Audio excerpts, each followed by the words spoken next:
Binalibag sa lupa at paulit-ulit na sinipat sinuntok ang isang kambing sa bayan ng San Quintin, Abra. Nakuha pa sa video habang tumatawa ang mga nanakit sa kambing na 3 buwang buntis. Nakaligtas ito pero nangihina ngayon.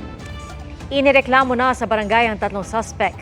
Humingi sila ng tawad at sinabing nakainom sila ng sakta ng kambing.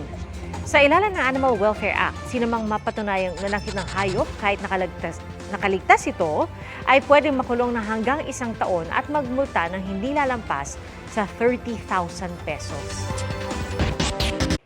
Mga kapuso, sama-sama tayong maging saksi.